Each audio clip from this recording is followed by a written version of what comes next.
Sudah, apakah suara saya terdengar jelas? Yap, sudah terdengar dengan jelas, Pak. Kepada Pak Nikodemus Daud, kami persilakan. Terima kasih Mbak Rifda. Yang saya hormati dan saya banggakan seluruh narasumber dan para undangan, para pejabat tinggi Pratama, administrator dan juga dari Inkindo, dari IPMI, dari Ketua Ikatan Nasional Tenaga Listrik Indonesia, Ketua AKI, narasumber hadirin yang berbahagia. Assalamualaikum warahmatullahi wabarakatuh. Waalaikumsalam warahmatullahi wabarakatuh. Selamat pagi, Shalom, Om Swastiastu, Namo Buddhaya, Salam Kebajikan. Juga ada Komang. Siap, selamat pagi Pak Direktur. Oke, Salam sehat Bapak. sehat selalu. Marilah bersama-sama kita panjatkan puji dan syukur kehadirat Tuhan Yang Maha Esa Allah Subhanahu wa Ta'ala, karena kita semua diberi kesehatan, kekuatan, bisa ketemu di penghujung tahun. Ini tinggal 6 hari kerja kita ini. Ini Komang ini tinggal 6 hari masih juga rapat ini. Siap Bapak. Mohon izin Bapak. Apa malah bagus gitu kan. Memang SOP BIM ini juga baru kemarin ditandatangani. Jadi ini fresh from the oven, dan saya kira memang harus segera disampaikan kepada teman-teman semua supaya dapat digunakan. Mengingat bahwa pertama, BIM ini Bapak Ibu sekalian merupakan salah satu pengajuan tahan dari yang kita sebut sebagai Sitlak Prokom ya. Survey, Investigation, Design, kemudian juga procurement juga nantinya, Construction, Operation and Maintenance. Saya bicara di procurement dulu nih. Mulai tahun 2025, ini juga berkembang, teman-teman semua langsung terinformasikan. Saya sejak 2 hari lalu sudah tiap hari saya rapat jam 8 malam membicarakan bahwa mulai tahun 2025 atas perintah Presiden Bapak Prabowo, maka semua tender setelah melalui SPSE, kemudian nanti untuk pembelian semua bahan materialnya lewat e-katalog versi 6. Yang swakelola maupun kontraktual. Nah, ini yang saya lari kontraktual ini. Kalau swakelola gampang ini. Kontraktual itu artinya kita bicara beli semen di situ. Walaupun dia tendernya itu jelas-jelas menggunakan SPSE, kemudian juga di sana sudah ada sifatnya adalah kita standar seperti biasa, tapi begitu mau beli bahannya langsung masuk ke e-katalog. Nah, bahan tersebut Bapak Ibu sekalian, bahan itu tentunya harus tercantum di dalam e-katalog, dan yang berikut lagi harus menghitung kuantitasnya dengan benar. Nah, ini pokok persoalannya. Ya. Building information modeling akan memberikan informasi yang benar mengenai hal itu. Mengenai kuantitas itu berapa tuh ada di situ semua. Itu yang terbaru yang kami rapatkan setiap hari, sehingga kedepannya penggunaan BIM ini menjadi satu keniscayaan yang khususnya teman-teman kita semua yang merupakan orang PU dan bekerja di sektor ke-PU-an, mau tidak suka tidak mau, termasuk di Pemda-Pemda itu harus menggunakan ini supaya memastikan kuantitasnya adalah betul, sehingga nanti pada saat dibeli di katalog tidak salah belinya. Ini persoalannya di situ kan. Kalau kuantitas tidak betul, mau beli gimana caranya kita nanti? Ya. Selain daripada itu, memang kalau di PU sendiri kami sudah punya banyak aturan-aturan ya. Dan saya yakin ini semua sudah pada membaca aturan itu, aturan yang mewajibkan kita menggunakan building information modeling sebagai salah satu, ya saya katakan salah satu cara untuk kita itu bisa lebih efektif, lebih efisien. Kami tekankan berkali-kali bahwa building information modeling itu bukan aplikasi ya. Ini lagi saya tekankan lagi nih. Selalu kalau orang ngomong BIM aplikasi, bukan. Aplikasi ada banyak sekali aplikasinya itu. Jadi yang kemarin waktu Komang masih BIM 3 saya bilang sama Komang ini, kalau aplikasi macam-macam kita pakai yang mana? Ini juga persoalan kedua gitu ya. Yang tentunya semua aplikasi yang ada itu harusnya interoperabilitas, mestinya demikian, walaupun saya tahu bahwa aplikasi-aplikasi itu kan masing-masing memegang hak eksklusif mereka supaya mereka dipakai. Nah, berikut hal yang lagi kita juga harus sama-sama sikapi adalah tentunya untuk pembelajaran penggunaan BIM ini bukan cuma sekedar ada di masa konstruksi. Ya, jadi penerapan ini berlaku sejak dari survei. Baru kita ketahuan betul manfaatnya seperti apa. Di survei sudah menggunakan pola ini. Kemudian masuk pada investigation, masuk pada desain juga sama. Kemudian setelah desain nanti kalau ada tender juga tentunya saya kira pasti harus bisa, dan kemudian masuk pada konstruksi dan operation maintenance. Nah, artinya di sini ini semua pihak yang terlibat sejak survei sampai dengan nanti OM itu harus paham. Nah, ini repotnya. Ini tugas Komang berat sekali, Mang. Ini kita sama-sama semua kita kerjakan dengan teman-teman tadi yang saya sebutkan di depan, yang dari BIM semua ini, yang semua terlibat BIM supaya sejak hari ini saya mohon dengan sangat supaya mulai untuk menyebarluaskan informasi penggunaan BIM ini, khususnya BIM PU, dan saya kira mungkin PU yang paling pertama kali ya, kepada semua pihak yang terlibat dalam pembangunan infrastruktur.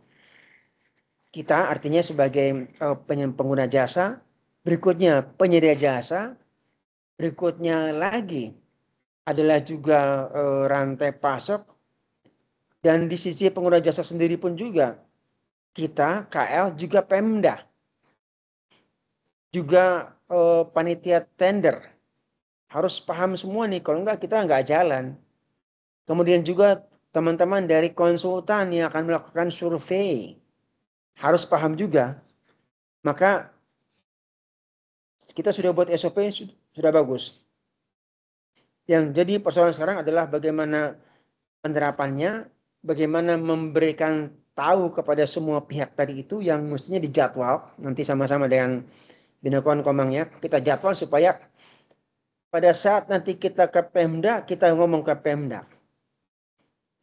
Saat nanti saya mengundang semua asosiasi, baik itu tadi ada AKI, ada Gapensi, ada Inkindo, ada IAI, semuanya itu kita undang. Nanti jadwal saya kita undang supaya semuanya paham. Jangan kita merasa bahwa SOP ini punya PU, bukan. Ya. SOP ini ada cara untuk melaksanakan pekerjaan di bidang infrastruktur yang kebetulan yang buat orang PU. Nah, itu ini saya jadi jangan terus bilang mengatakan oh punya PU, enggak. Nanti kalau tempat lain mereka ada perkembangan lebih baik, kenapa tidak?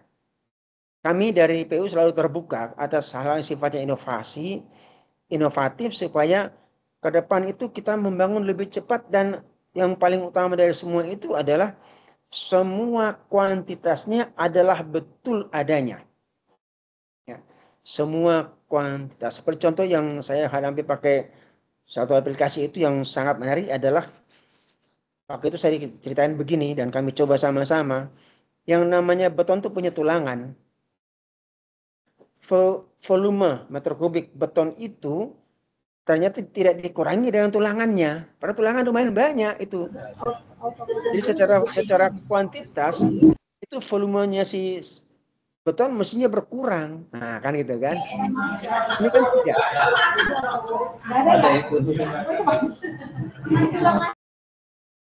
Ini kan tidak. Sehingga secara otomatis di sana terjadi ada suatu, katakanlah kalau kita bicara ini dibilang bahwa kelebihan daripada kuantitas. Karena untuk massa atau untuk ruangan yang dipakai oleh si beton itu tidak dihitung sebagai pengurangan terhadap volume daripada beton. Itu contoh salah, dan masih banyak yang lain. Ya. Sehingga kalau kita pakai ini, maka ke depan kami yakin dan kami percaya bahwa dalam pembangunan infrastruktur akan lebih pas secara tepat daripada biaya, karena volume sudah kita bisa pastikan juga tadi mengenai kuantitas. Kemudian juga tepat biaya, tepat mutu juga tentunya, tepat waktu. Dan tentunya ini juga membuat kita dalam bekerja akan semakin tenang, semakin baik. Sehingga penting sekali untuk kita di akhir tahun kita bicara ini, di tahun depan di awal juga kita bicara lagi. Undang lagi semakin banyak orang, sehingga kita semua sama-sama sudah bisa diimplementasikan tahun depan. Dan ke depan makin lama semua orang tahu dan semua bisa pakai SOP ini, menjadi cara kita untuk dalam bekerja membangun infrastruktur di Indonesia. Itu yang kami sampaikan sekalian. Kurang lebih maaf, terima kasih. Wassalamualaikum warahmatullahi wabarakatuh. Shalom, Om Santi, Santi, Santi, Om. Waalaikumsalam warahmatullahi wabarakatuh. Terima kasih Pak Niko atas arahannya di dalam keynote speech-nya. Kemudian kita beralih ke acara selanjutnya, yaitu penyampaian keynote speech oleh Bu Komang Sri Hartini sebagai Kepala Bidang Data dan Informasi, Pusat Data dan Teknologi Informasi. Kepada Bu Komang, kami persilakan. Siap, terima kasih Mbak Rifda. Mohon izin Pak Direktur untuk mewakili Pak Kapus, Pak Direktur, karena Pak Kapus ada rapat yang lain, Pak. Siap. Masih ada. Masih ada, Pak. Tapi ada acara yang lain di auditorium. Iya. Siap. Mohon izin, Bapak. Baik, terima kasih. Assalamualaikum warahmatullahi wabarakatuh. Shalom, Om Swastiastu, Namo Buddhaya. Selamat pagi, Bapak dan Ibu. Yang saya hormati Pak Direktur, Bapak Ibu pejabat tinggi Pratama maupun pejabat administrator dan rekan-rekan dari Ikatan Asosiasi maupun teman-teman Pusdatin yang sudah hadir di sini. Mungkin ada kontraktor juga, beberapa tadi saya lihat.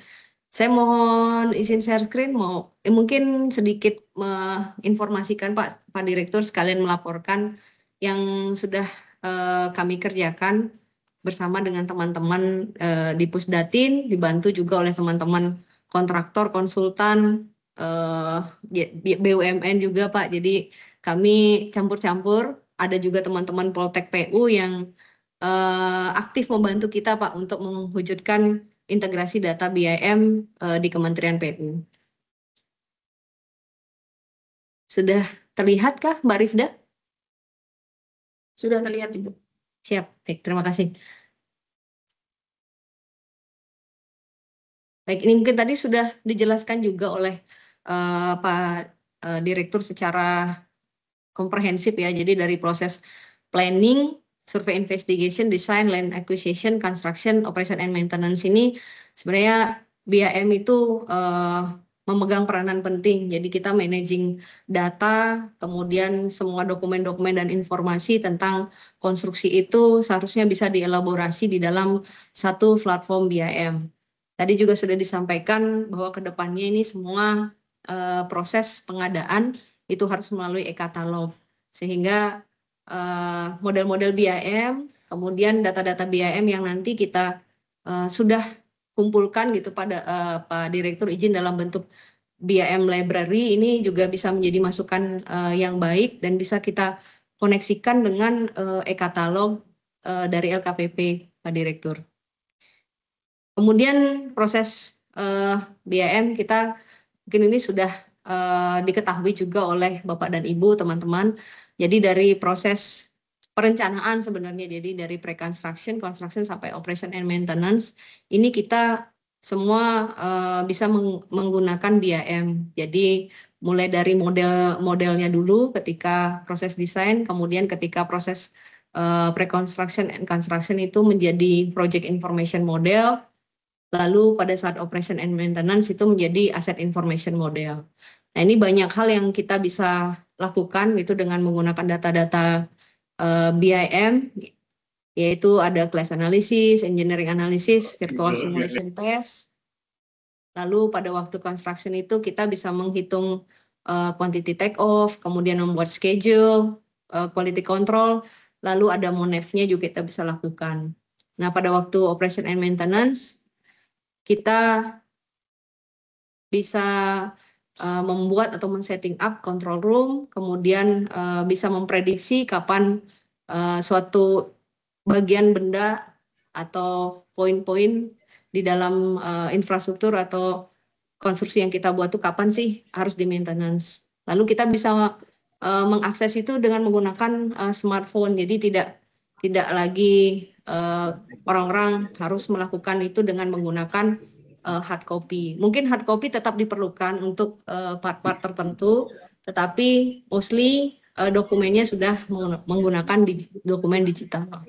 Nah, selain BIM, kita juga bisa dibantu dengan penggunaan data-data GIS untuk 2D modeling. Jadi 3D modeling ini dengan 2D modeling kita akan kombinasikan supaya proses untuk mulai dari pre-construction sampai operation and maintenance ini bisa berjalan dengan lebih efektif.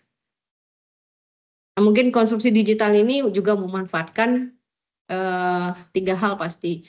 Jadi ada sumber daya manusia, teknologi, sama proses bisnis, sehingga segala satu yang dilakukan itu berlangsung lebih cepat, kemudian secara organisasi menjadi lebih ramping dan lebih otomatis.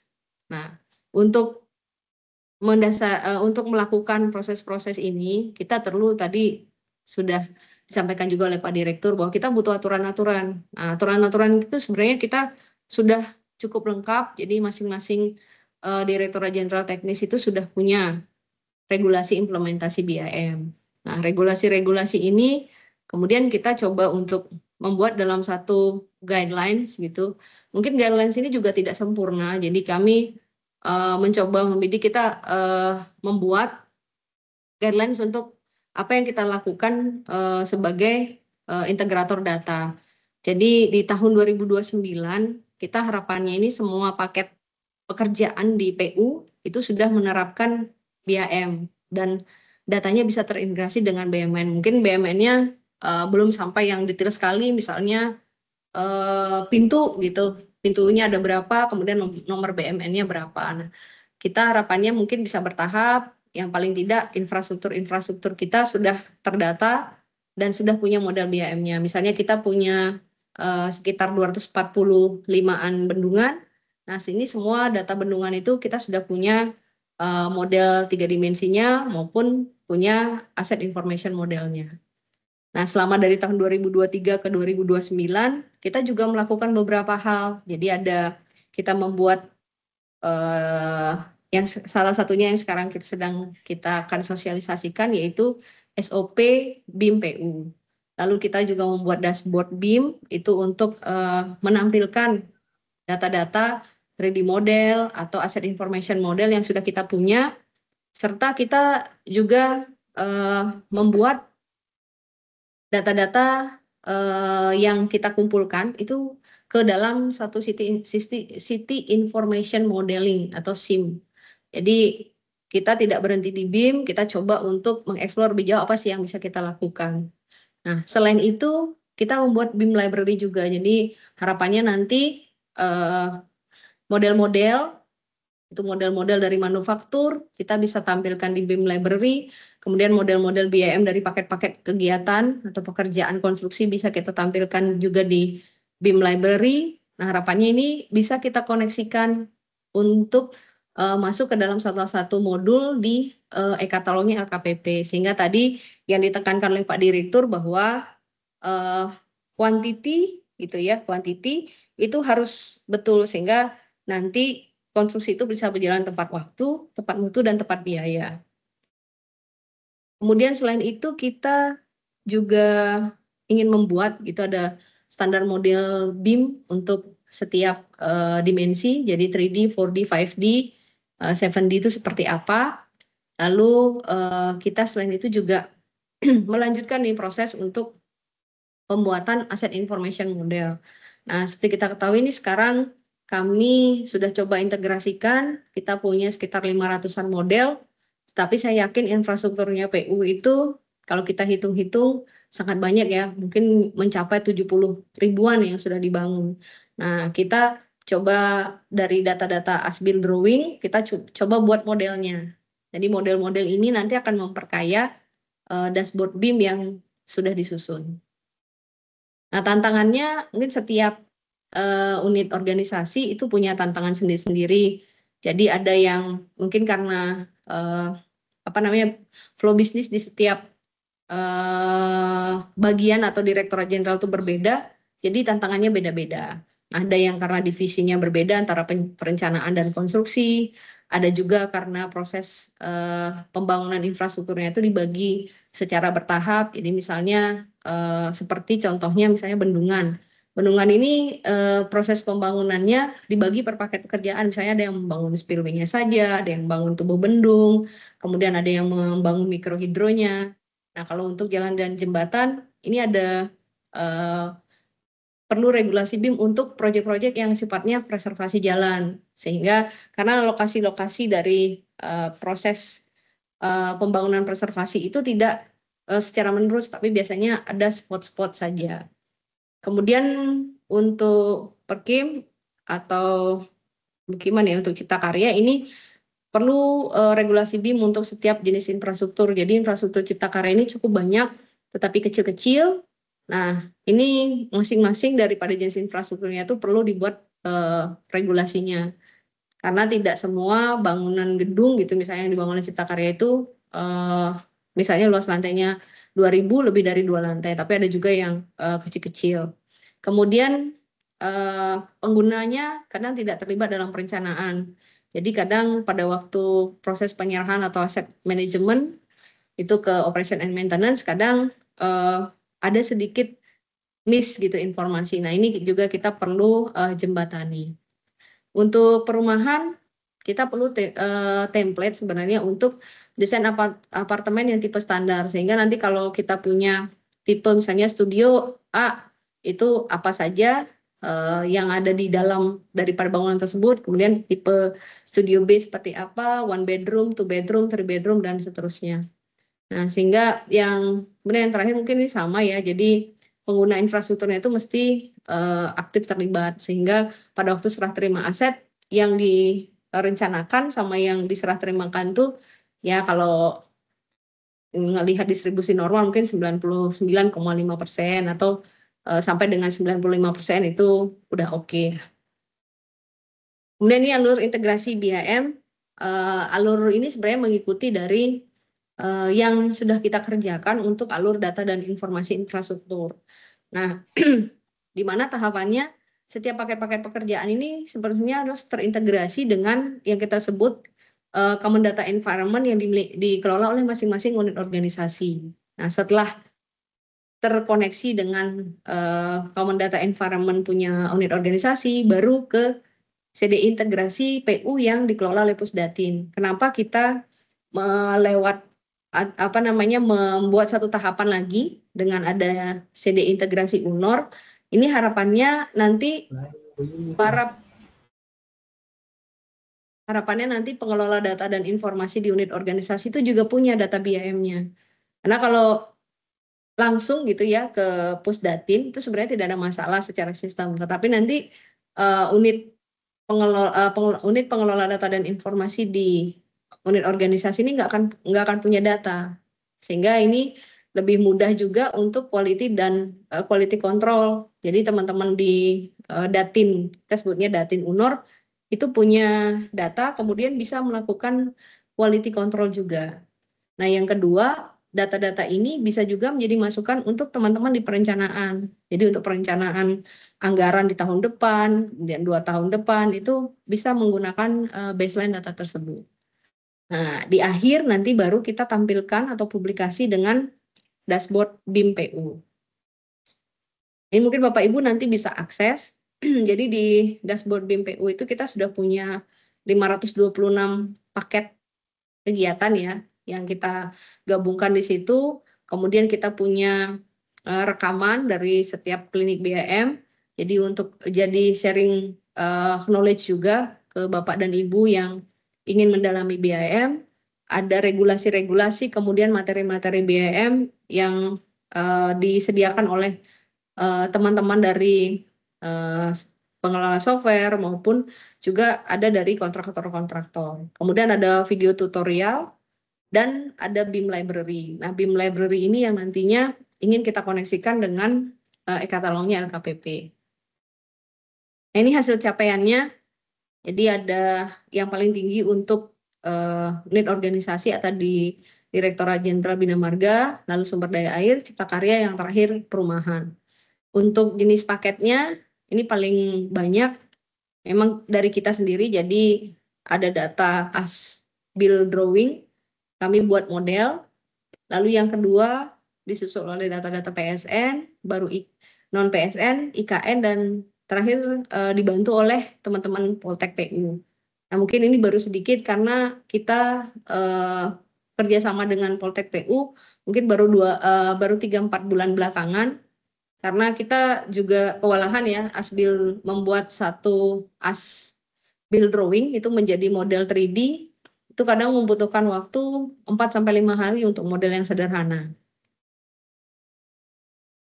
Kemudian di IKN kita sudah coba membuat ini implementasi BIM 3D, 4D, and 5D. Ini juga kerjasama dengan teman-teman konsultan dan kontraktor, sehingga ada juga yang model 3D ini dibuat untuk VR, kemudian bisa kita view juga augmented reality-nya dengan menggunakan smartphone. Oke, ini command center IKN. Ini di dalam command center IKN, yang bagian atas ini mungkin tidak perlu login, tapi yang di bagian bawah ini semua membutuhkan login. Yang sebelah kiri ini adalah hasil dari koneksi command center IKN langsung ke CDE BAM-nya PUPR. Jadi ini secara otomatis ditarik lewat API, sehingga ketika desain sama progress itu berubah, itu di command center IKN juga datanya berubah. Kemudian yang spatial analisis juga ini adalah hasil koneksi dengan portal GIS kami, jadi ada GIS 2D, ada GIS 3D juga. Lalu data untuk project, nah ini combine ada yang dari data Emon, ada juga data dari Bravo IKN. Ini kita kombinasikan sehingga di dalam data project infrastruktur ini ada data paket pekerjaan, ada data pagu kegiatannya berapa, siapa PPK-nya. Kemudian kita combine dengan data-data BIM, desain dan progress. Lalu ada data map, foto dan video.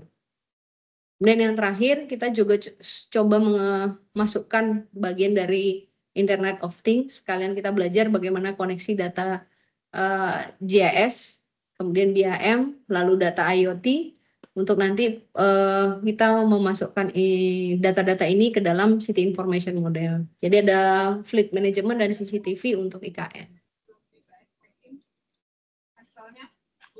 Nah, ini mungkin salah satu contoh juga pemanfaatan BIM ketika awal kita membuat atau menyatukan model-model dari berbagai desain yang dibuat oleh teman-teman paket kegiatan. Itu sampai dengan saat ini itu kita mendefinisi ada 390 flash detection ya per 2 minggu yang lalu. Nah, ini yang sudah close adalah 380, yang masih open 10. Mungkin ini sudah berkurang ya di 2 minggu terakhir. Nah, ini kita menghitung ada cost efisiensi sama time efficiency assumption. Jadi kita mengasumsikan 380 class itu adalah dari ringan ke medium atau sedang. Nah, itu waktu satu kelas itu kurang lebih kalau sudah terjadi gitu ya perlu menyelesaikannya, kita asumsikan 96 juta lah. Jadi kalau kita hitung-hitung itu ada sekitar 38 hampir 38 miliar. Kemudian untuk waktunya efisien hampir 10 tahun. Jadi terbayang kalau Bapak dan Ibu mengerjakan ini 2 dimensi, tidak menggunakan model BIM, ketika disatukan flash detection-nya atau adanya tabrakan antar paket kegiatan ini nggak akan bisa terdeteksi dengan baik. Ini contoh data tadi command center IKN, jadi ada data spasial ya berupa peta, kemudian ada foto video, data multimedia, ada data BIM yang di bagian tengah, BIM design dan BIM progress. Ini semua koneksinya lewat API. Lalu informasi paket project ini juga datanya dari e-monitoring, sumbernya kita tarik juga lewat API. Nama paketnya pun sama, tanggal update-nya pun secara otomatis kita ambil. Ini contoh juga bagaimana BIM dan GIS terintegrasi. Jadi data 2D kita gabungkan dengan data 3D dari BIM. Jadi kita bisa memview secara desain ini kawasan inti pusat pemerintahan 1A itu akan seperti apa. Lalu secara progres ini seperti apa. Nah tentu juga ditambah juga dengan teknologi ya ini kita tambahkan terrainnya gitu melalui hasil pemetaan dengan fotogrametri. Jadi kita bentuk model 3 dimensi untuk terrainnya dari sana. Ini untuk fleet management dan CCTV, kita coba tambahkan IoT. Nanti ini ke depannya inginnya model SIM yang sudah kita buat itu ditambah juga koneksi dengan IoT yang sudah dimiliki. Ini contoh IoT yang sudah kita terapkan itu adalah di Gedung Pusdatin. Jadi kalau Bapak dan Ibu mungkin sempat berkunjung ke Pusdatin, nanti ketika lewat itu lampu baru menyala, kemudian ketika masuk ruangan AC-nya baru menyala. Ini kurang lebih sama atau mirip dengan smart building yang gedung menteri. Kemudian ada smart water management juga di HPK 1. Implementasi lain kita juga coba untuk mengimplementasikan ini di Smart Pole Sumbu Kebangsaan Barat. Ini uji coba, mungkin sensornya baru 1, tetapi secara teknologi ini sudah bisa kita integrasikan. Jadi kalau ada tambahan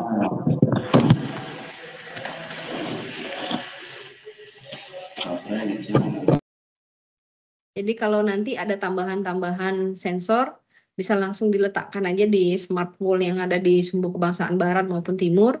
Nanti ini kita bisa pantau pergerakannya. Jadi ada suhu macam-macam, kualitas udara, kemudian light, lalu ada UV sensor juga. Kemudian itu bisa ditambahkan dengan penghitungan kendaraan. Lalu kalau misalnya ada insiden seperti kecelakaan dan yang lain-lain itu bisa tampil datanya di sini. Kemudian yang keempat adalah MUT. Jadi MUT ini fungsi IoT-nya adalah untuk memantau ketika ada hal-hal yang terjadi di dalam multi utility tunnel. Jadi ketika ada masalah, jadi tim yang akan memeriksa itu tahu lokasi permasalahannya di mana, kemudian hole atau lubang untuk akses ke dalamnya itu kita sudah tahu akan lewat hole yang mana.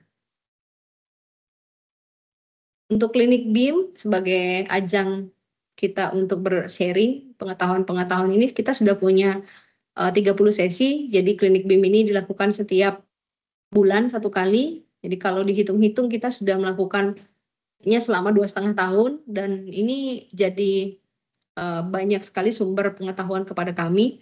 Terima kasih kepada teman-teman dari community, dari penyedia software, kemudian dari teman-teman kontraktor dan konsultan. Ini banyak sekali ilmu yang kami peroleh dari sharing session yang sudah dilakukan.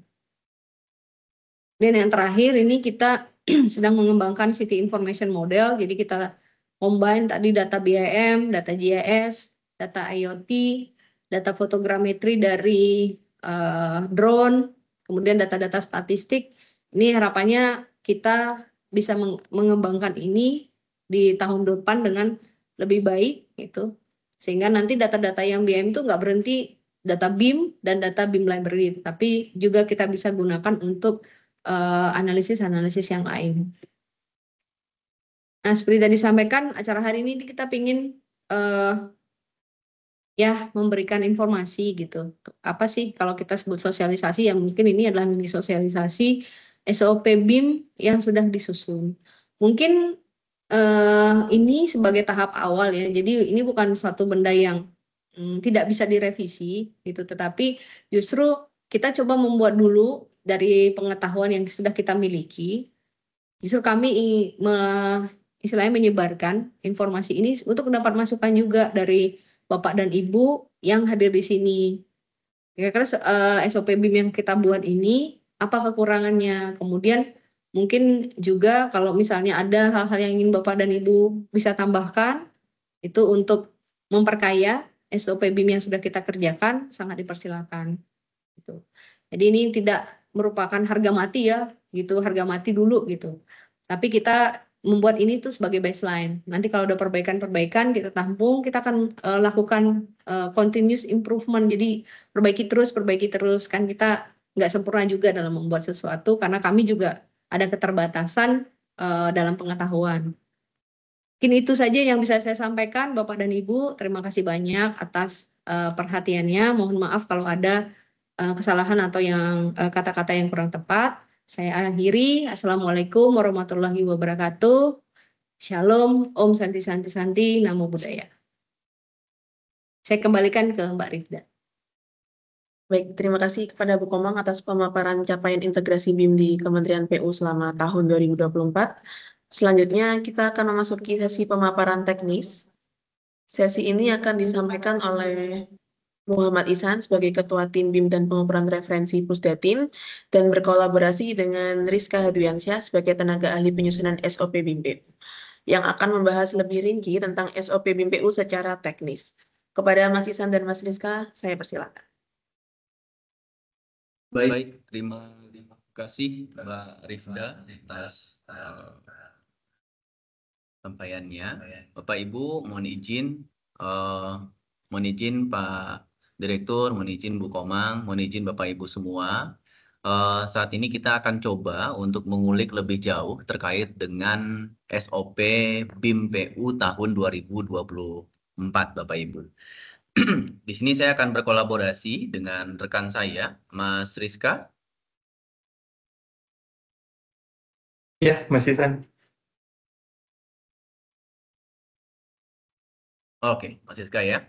Oke, kita akan kolaborasi berdua nih Bapak Ibu. Jadi sebelumnya kami mengucapkan terima kasih banyak kepada Bapak Ibu yang sudah memenuhi undangan dan juga kepada rekan-rekan yang sudah hadir pada sosialisasi kali ini. Dan kami akan mencoba untuk menjelaskan beberapa poin-poin penting apa yang sudah diatur di SOP BIM Kementerian PU tahun 2024. Seperti yang tadi dijelaskan oleh Bu Komang, Bapak Ibu, SOP ini menjadi guideline dari kita semua. Tentu kami juga tahu bahwa SOP yang kita susun ini pasti masih banyak kekurangannya, Bapak Ibu. Makanya SOP ini kita jadikan guideline awal untuk kita bergerak bersama. Karena dari masing-masing unit organisasi pun kami juga tahu bahwa sudah ada SE ya, atau aturan-aturan regulasi yang disiapkan di masing-masing unit organisasi. Jadi kami berusaha untuk membuat SOP ini tidak tumpang tindih ataupun tidak clash antara satu dengan yang lain. Namun secara keseluruhan Bapak Ibu, implementasi BIM ini di dalam SOP ini sudah kita atur mulai dari fase lelang, perencanaan, konstruksi, sampai nanti di operation dan maintenance Bapak Ibu. Baik, izin kami memaparkan beberapa poin penting terkait dengan SOP Kementerian BIM di Kementerian PU. Izin, apakah sudah tampil? Sudah, Baik. Mas Ihsan.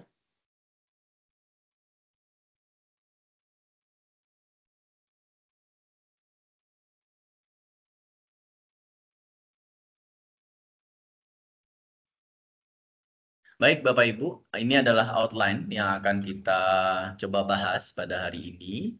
Jadi di dalam SOP ini sangat lengkap ya Bapak Ibu. Jadi mulai dari alur implementasi, skema CDEPU, paket pekerjaan wajib yang menggunakan BIM, folderisasi CDE, target output BIM, BIM library, dimensi BIM, anggaran BIM. Jadi semua yang kita selama ini perdebatkan, semoga SOP ini bisa menjadi pemahaman dan juga pegangan untuk kita semua.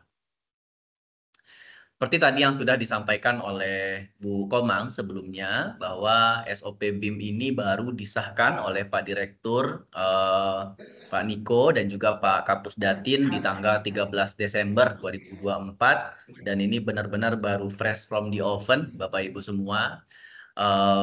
Makanya memang harapan kita ini kita sampaikan lebih awal agar nanti di tahun 2025 hal-hal terkait dengan BIM ini sudah dapat diimplementasikan di paket pekerjaan Bapak Ibu semua. Dan di sini kita mengundang semua balai di Kementerian PU, Bapak Ibu semua, terima kasih. Dan juga kita undang juga semua kontraktor dan juga konsultan yang ada berkaitan dengan Kementerian PU. Bapak Ibu, di sini dapat kita lihat secara keseluruhan di daftar isi, kita bisa lihat keseluruhan isi di SOP BIM ini dari fase perencanaan, lelang, konstruksi, operasional maintenance itu ada semua diatur di sini. Ketentuan umumnya juga ada, ketentuan teknisnya pun juga ada, sampai alur integrasi dan juga lampiran-lampirannya kita buat semua. Nah, banyak sekali pertanyaan selama 2 tahun ini, EIR itu seperti apa, BEP itu seperti apa gitu ya, folderisasi kita seperti apa gitu. Hardware dan softwarenya seperti apa gitu. Nah, itu sudah kita sampaikan juga di dalam lampiran Bapak Ibu. Kurang lebih secara keseluruhan SOP kita ini tebalnya lumayan banyak, itu sekitar 230 halamanan ya Bapak Ibu, termasuk dengan lampiran-lampirannya. Jadi semoga ini bisa dijadikan rangkuman terkait dengan apa 230 halaman itu isinya. Baik. Tadi sudah disampaikan oleh Pak Niko, sudah disampaikan oleh Bu Komang bahwa terkait dengan BIM itu merupakan suatu proses atau sitlakom digital di dalam menyusun dan mengelola seluruh data dan informasi di setiap siklus konstruksi secara digital berbasis 3 dimensi dengan prinsip kolaborasi. Jadi kalau misalnya kita, ini semuanya saling keterhubungan ya Bapak Ibu. Jadi tidak bisa satunya dihilangkan, nggak bisa gitu. Misalnya prinsip kolaborasinya dihilangkan, nah itu berarti belum BIM dia. Atau siklusnya dihilangkan 1 atau 2, nah itu BIM-nya belum baik lah gitu ya. Jadi kalau kita bicara terkait dengan implementasi BIM secara keseluruhan, itu memang harus di semua siklus konstruksinya. Mulai dari survei, kita pakai digital survey, land acquisition, pakai digital survey, construction, sampai ke operation maintenance. Nah, Bapak Ibu, ini dalam Bapak Menteri PU, jadi berdasarkan arahan beliau juga bahwa terkait dengan digitalisasi memang harus selalu kita tingkatkan dan kita lanjutkan Bapak Ibu. Dan di paket pekerjaan yang wajib menerapkan BIM ini ada 2 tentunya, karena yang paket di Kementerian PU itu ada paket perencanaan teknis dan juga paket pelaksanaan konstruksi Bapak Ibu. Karena kalau BIM itu hanya dilaksanakan di pelaksanaan konstruksi, malah jadinya kurang optimal manfaat-manfaat yang akan didapatkan oleh BIM ini sendiri. Mungkin tadi sudah dijelaskan lebih jauh oleh Bu Komang terkait dengan manfaat apapun terkait dengan BIM ya. Nah, ketika BIM ini kita tarik ke dalam fase yang lebih awal, yaitu fase perencanaan, harapannya dapat memberikan suatu gambaran yang lebih luas terkait dengan paket yang akan berjalan, Bapak Ibu. Jadi di awal fase perencanaan kita sudah benar-benar membuat bahwa model yang akan terbangun nanti di lapangan itu sudah merupakan model yang terhindar dari clash-clash yang akan terjadi. Bapak Ibu tadi dapat melihat gambaran dari yang disampaikan sebelumnya, terjadi 390 clash detection yang ada di IKN. Bayangkan kalau misalnya itu terjadi, Bapak Ibu sudah terbangun tanpa kita kolaborasikan, hampir IKN itu 10 tahun ya Bapak Ibu.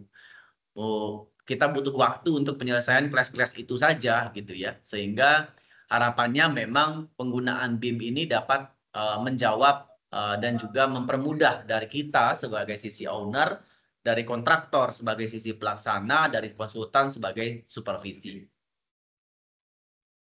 Nah, Bapak Ibu semua, ini kita coba compile dari semua unit organisasi, Bapak Ibu. Berdasarkan SE-SE yang sudah ada, peraturan dari bidang konstruksi, dan apapun yang sudah ada selama ini, kami coba compile. Jadi, di dalam SOP ini ada paket perencanaan teknis yang wajib menerapkan BIM. Yang pertama adalah proyek strategis nasional. Yang kedua, ini adalah semua ya, semua unit organisasi. Yang kedua adalah proyek IKN. Ini sudah wajib. Yang untuk di CK dan PS itu adalah bangunan gedung negara tidak sederhana dengan luas lebih besar dari 2.000 meter persegi atau di atas 2 lantai. Nah, ini untuk perencanaan teknis. Sedangkan untuk pelaksanaan konstruksinya, yang pertama adalah tentu sama PSN berdasarkan Permenko ya. Proyek Ibu Kota Negara, nilai kontrak konstruksi di atas 100 miliar. Nah, ini ada aturan khusus di teman-teman SDA, itu di atas 100 miliar itu wajib menerapkan BIM. Nah, ini untuk CK dan PS sama, Bapak Ibu, bangunan gedung negara tidak sederhana, luasnya di atas 2.000 meter persegi dan di atas 2 lantai, serta, nah ini ada pelaksanaan konstruksi, itu ada tambahan bangunan gedung negara dengan klasifikasi khusus, Bapak Ibu. Nah, secara keseluruhan, Bapak Ibu, ini adalah paket-paket yang wajib menerapkan BIM. Namun, sesuai tadi yang disampaikan dalam roadmap Kementerian PU terkait dengan implementasi BIM, BIM ini bukan lagi menjadi suatu barang mahal. BIM ini bukan lagi menjadi suatu barang yang aneh di Kementerian PU. BIM ini sudah harus menjadi suatu kebiasaan, suatu perubahan, suatu revolusi dalam dunia konstruksi, Bapak Ibu. Sehingga di SOP ini sangat diterangkan bahwa semua paket pekerjaan di Kementerian PU, khususnya terkait dengan pembangunan-pembangunan baru, itu diwajibkan, direkomendasikan untuk melakukan penerapan BIM minimal sampai di 3 dimensi. Ditambah dengan Common Data Environment. Jadi kalau misalnya, Pak, paket saya tidak masuk di atas, terus saya harus menerapkan BIM juga atau tidak? Jawabannya sangat direkomendasikan, Bapak Ibu. Jadi minimal sampai 3D dan kita ada kolaborasi di dalam CDE. Salah satu manfaat yang sangat kita terima dalam implementasi BIM tentu dari sisi efektivitas dari biaya, efektivitas dari waktu, dan yang paling penting sebenarnya adalah data kita terkolek dengan baik, Bapak Ibu. Kadang kami dalam 2,5 tahun ini mencari data as-built, Bapak Ibu. Dan ternyata banyak data-data as-built di balai itu tidak terkoordinir dengan baik. Kadang kami tidak menyalahkan siapapun terkait dengan itu karena kondisi memang di lapangan sangat beragam, Bapak Ibu. Kadang kita ada yang pindah kantor, orangnya pindah kantor, dan lain sebagainya. Nah, hal-hal seperti ini dapat kita minimalisir dengan penerapan implementasi Building Information Modeling yang baik. Nah, Bapak Ibu semua, ini adalah cakupan implementasi BIM dari fase lelang, pelaksanaan digital konstruksi, perencanaan teknis, land acquisition, pelaksanaan konstruksi, manajemen aset, operasional, dan manajemen fasilitas. Nah, semua ini merupakan siklus dalam konstruksi kita di Kementerian PU. Dan di setiap tahapan ini dapat diimplementasikan BIM. Contoh misalnya di tahap land acquisition, BIM-nya sejauh mana? Digital survey misalnya. Nah, data diupload di dalam CDA. Di fase perencanaan, modeling 3 dimensi.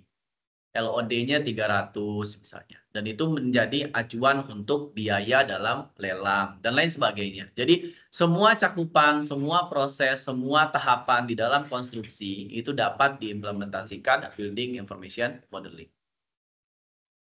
Nah, Bapak Ibu rekan-rekan balai, Bapak Ibu rekan-rekan yang hadir pada pertemuan pada kali ini adalah semua stakeholders yang terlibat di dalam implementasi BIM di Kementerian PU.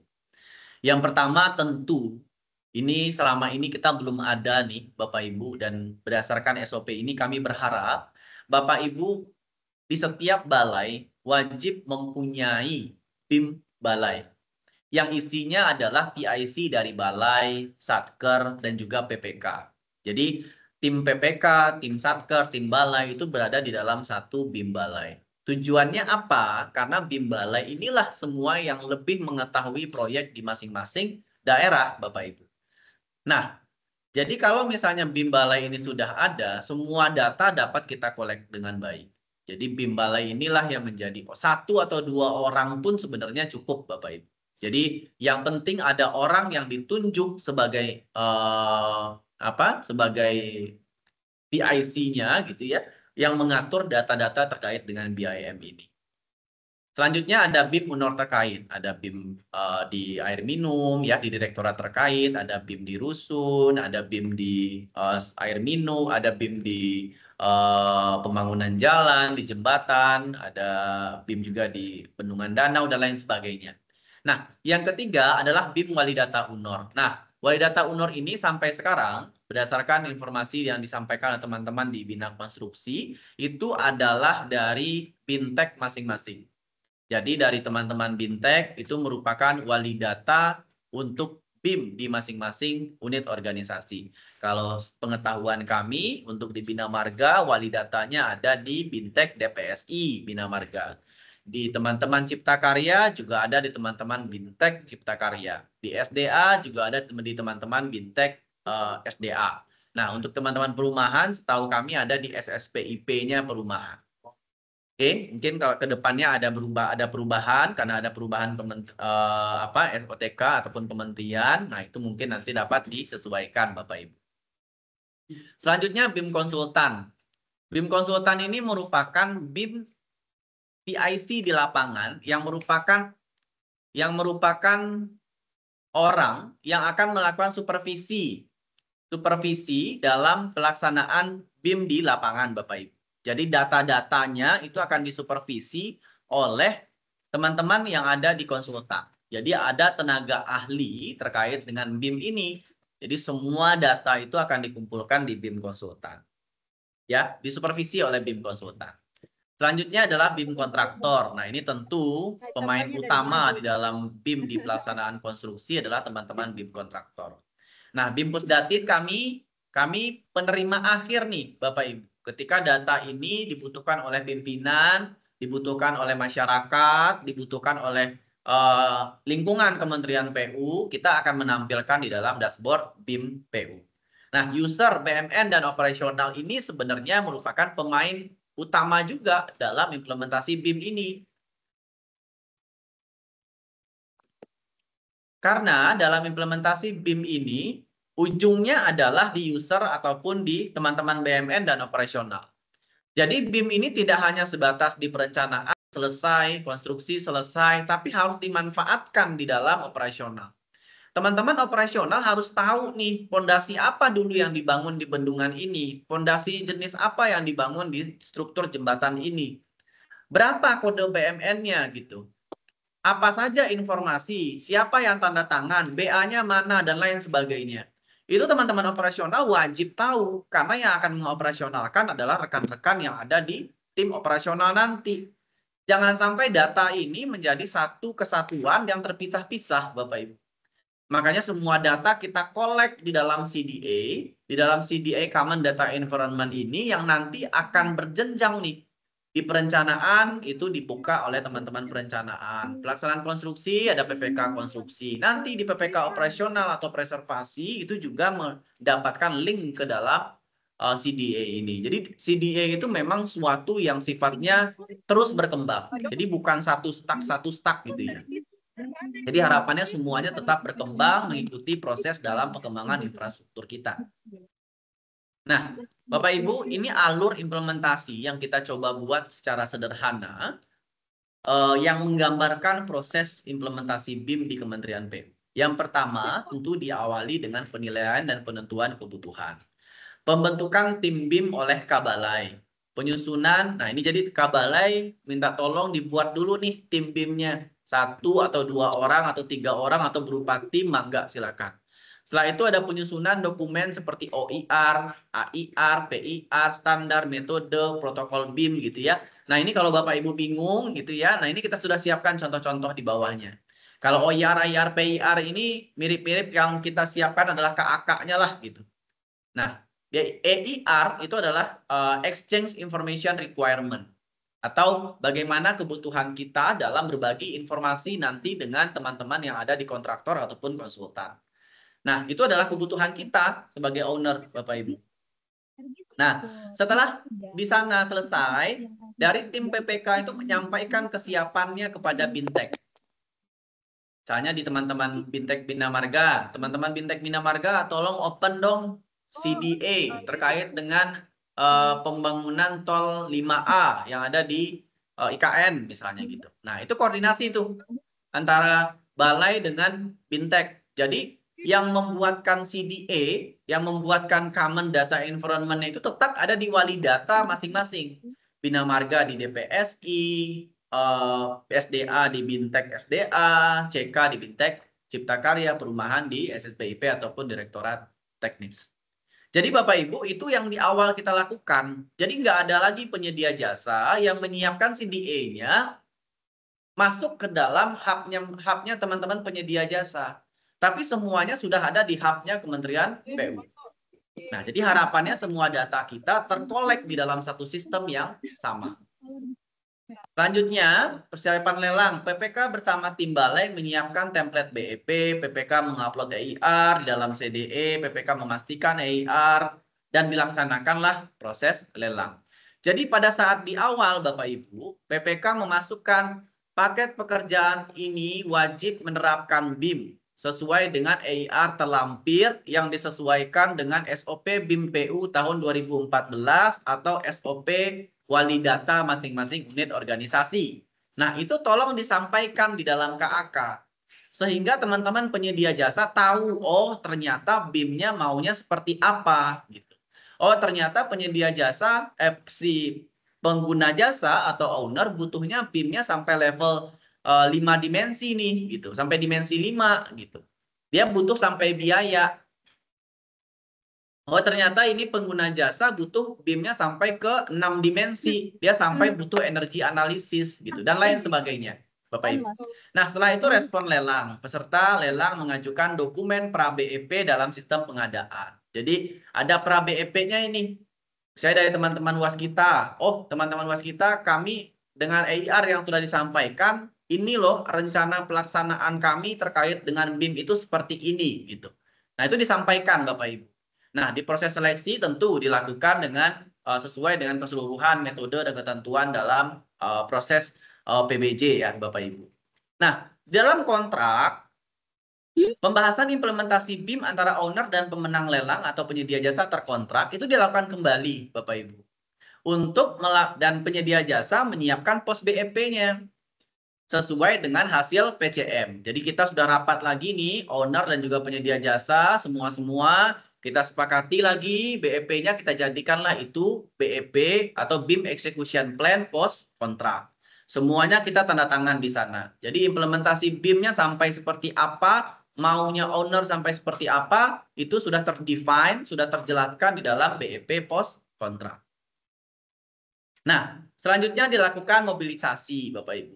Tinggal PPK memastikan bahwa apa yang ada di BEP itu semuanya sudah termobilisasikan dengan baik. Produksi dan supervisi. Produksi modal dilakukan oleh tim BIM kontraktor kalau paket konstruksi, konsultan perencana untuk paket perencanaan. Proses review approval otorisasi dilakukan hingga status publish dilakukan oleh tim BIM kontraktor atau konsultan mengupload hasil model yang sudah disetujui oleh MK dan PPK sesuai dengan EIR. Penempatannya tentu kita sesuaikan dengan SOP-SOP yang sudah ada. Selanjutnya serah terima. Nah, ini penyerahan Asset Information Model LOD 500 dan LOI dalam format COBI. Nah, sesuai dengan standar ISO 19650. COBI ini merupakan kumpulan dari atribut-atribut dari data, Bapak Ibu. Nah, ini mungkin nanti ada lagi lampiran-lampiran petunjuk teknisnya terkait dengan COBI ini akan kita susun juga. Namun untuk sekarang itu kita adalah kumpulan atribut-atribut terkait dengan model yang sudah ada. Jadi kebutuhan dari owner misalnya di dalam sana, di dalam model kita harus ada nomor BMN-nya. Nah, itu masuk di dalam COBI nantinya. Ini masuk ke dalam jenis-jenisnya, struktur kah atau apa gitu ya. Nah, itu masuk dalam COBI-nya nanti. Siapa yang melakukan penginstalan dan lain sebagainya masuk ke COBI-nya. Lakukan pemeriksaan kelengkapan diserah terima dengan oleh MK dan PPK, tim balai bersama BIM Kuno dan wali data BIM. Terakhir kita tanda tangan bersama nih serah terima data digital. Jadi ini pun sudah kita terapkan Bapak Ibu di IKN sampai sekarang, alhamdulillah masih berjalan Bapak Ibu dan data-datanya itu terkolek dengan baik. Jadi ketika nanti di akhir ada pemeriksaan 2 tahun, 3 tahun, 4 tahun lagi, data itu sudah ada dengan tersimpan dengan baik. Jadi nggak ada lagi istilahnya Bilanya kegigit tikus gitu ya, atau hilang, atau kebanjiran gitu ya, dan lain sebagainya. Operasional dan publikasi data BIM dan CDE diserahkan kepada bagian operasional yang akan melakukan tahap selanjutnya atau tahap pengoperasian. Jadi semua data, Pak, semua data sudah ada di CDE. Silahkan teman-teman operasional pakai data ini. Ini data hasil dari konstruksi. Kira-kira begitu. Dari PPK konstruksi kepada PPK operasional ataupun preservasi. Nah, untuk selanjutnya, ini lebih kepada teknis-teknis terkait dengan BIM. Saya persilahkan kepada Mas Rizka untuk menjelaskan terkait dengan dimensi-dimensi BIM. Silakan Mas Rizka. Baik, terima kasih Mas Rizan. Assalamualaikum warahmatullahi wabarakatuh. Om Swastiastu, Namo Buddhaya, Ini suara salam Mas Rizka kebajikan. agak kecil ya. Oh, oke. Halo, cek. Suara saya terdengar jelas? Terdengar, Mas. Oke, siap. Selamat pagi, Pak Niko, Bu Komang, Mas Isan, serta rekan-rekan semua yang hadir pada sesi pagi ini. Izin melanjutkan, Mas Isan. Jadi di dalam SOP ini juga kita atur terkait definisi dan batasan secara teknis juga. Jadi bukan hanya umum secara menyeluruh dari mulai perencanaan sampai ke serah terima, bahkan sampai ke operation maintenance, tapi juga BIM itu seperti apa sih yang diterapkan di Indonesia dan dikelola oleh Kementerian PU, lalu batasan serta definisi yang lebih jelas ya, supaya bisa menjadi satu dasar acuan dalam mengimplementasikan di setiap tahapan. Nah, dimulai dari dimensi BIM yang menurut kami banyak dinamika yang terjadi dalam 3-5 tahun terakhir, di mana dimensi ini banyak bermunculan di KAK, di dokumen kontrak gitu, bahwa BIM itu harus diterapkan sampai dimensi tertentu. Nah, dengan dituangkannya di SOP ini, kita mencoba memberi batasan dan memberi penjelasan apa sih sebenarnya dimensi itu dan bagaimana dimensi diterapkan. Jadi, kalau di SOP ini kita sampaikan bahwa dimensi itu merupakan identifikator atas pengembangan dan penambahan informasi dari sebuah bentuk geometri terhadap fungsinya. Jadi bukan tahapan-tahapan, bukan maturitas, bukan tingkatan-tingkatan. Jadi saya mau implementasi BIM yang komprehensif, berarti saya harus implement 3D sampai 8D. Tidak seperti itu. Jadi kita akan bahas satu-satu terkait dimensi ini. Next slide.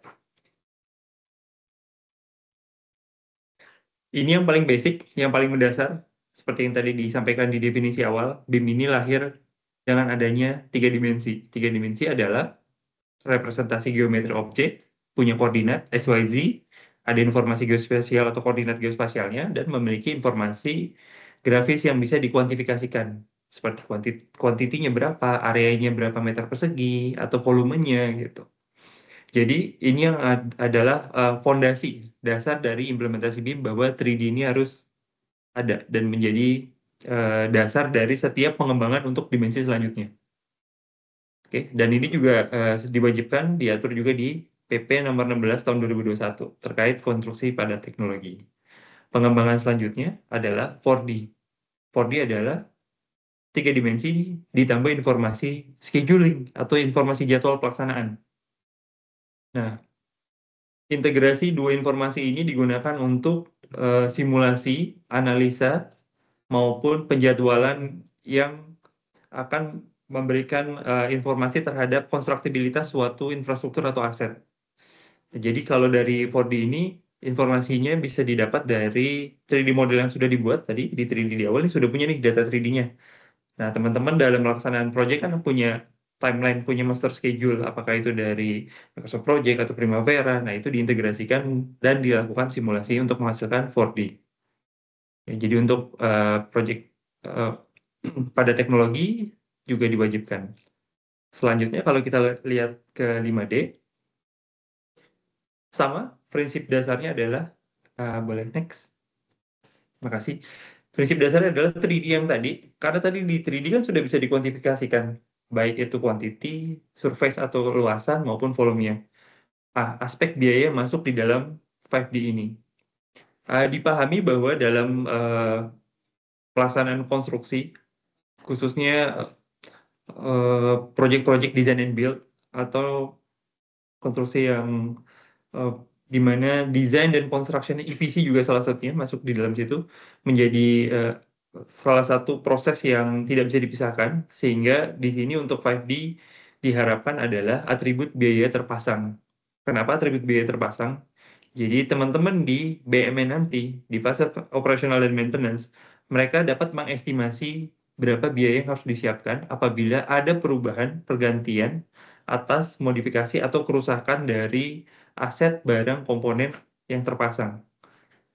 Jadi biaya terpasang, bukan biaya yang harus dirinci bahwa biaya material, biaya personil, biaya logistiknya berapa, bukan ke arah situ. Itu kita sudah berdiskusi melalui beberapa FGD, kajian-kajian dengan rekan-rekan dan juga ada beberapa literatur yang kita olah.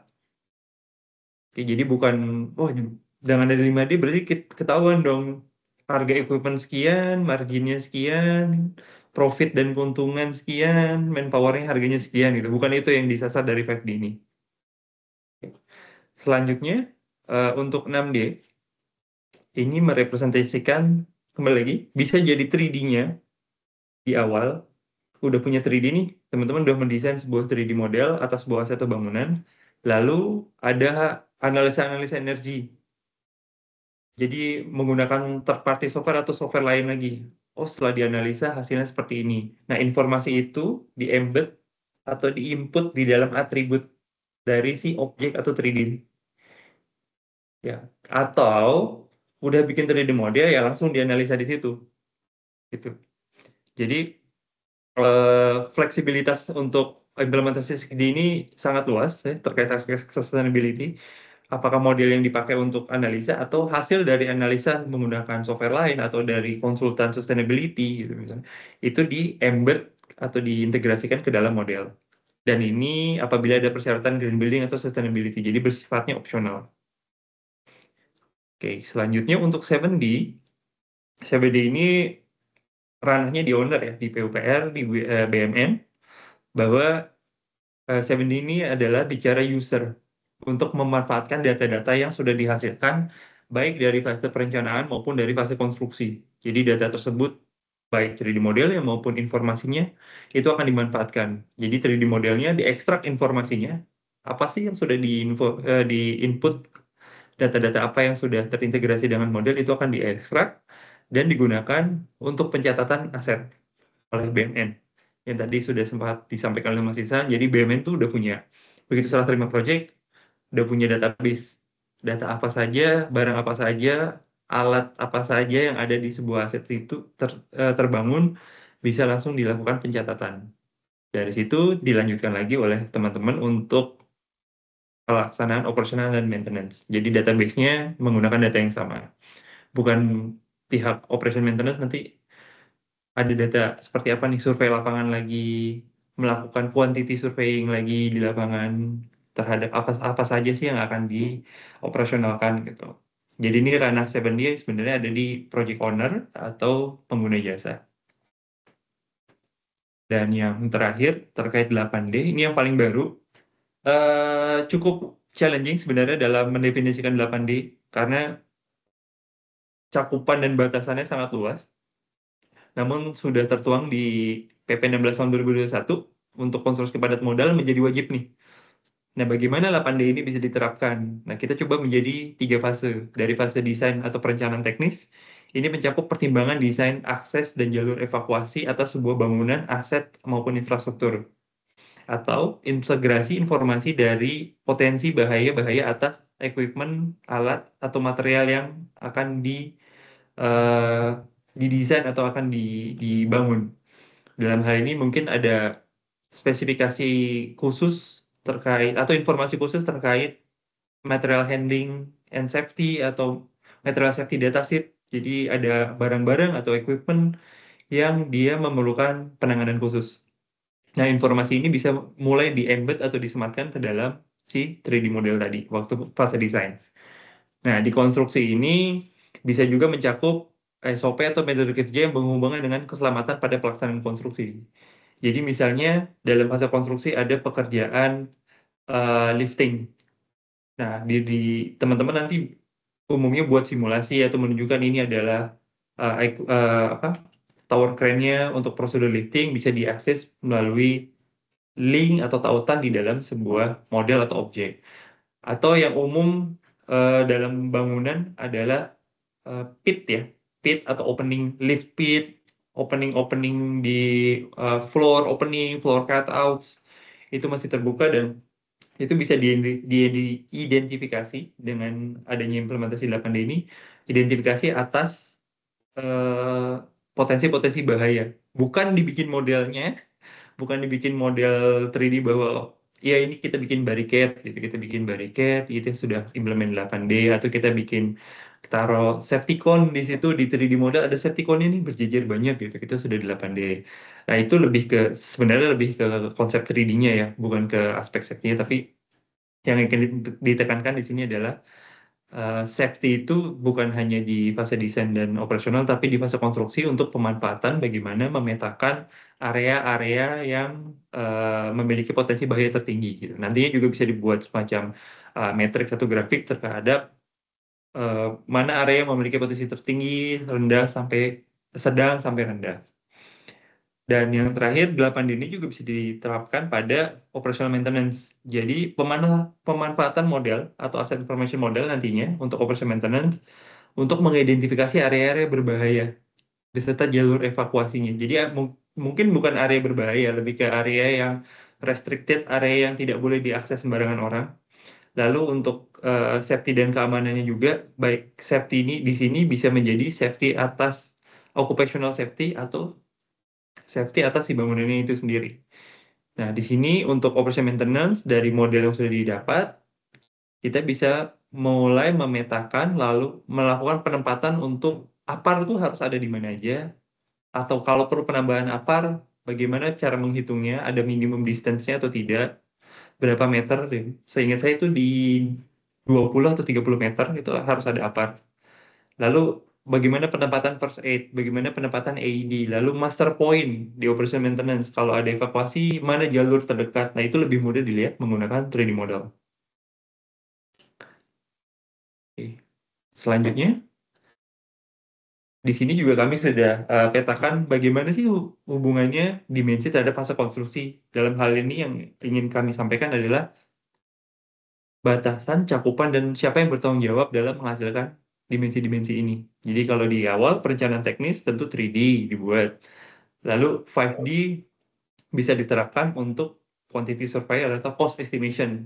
Jadi perencanaan teknis di hire oleh Kementerian PUPR diminta untuk berapa sih kira-kira saya kalau mau bangun sebuah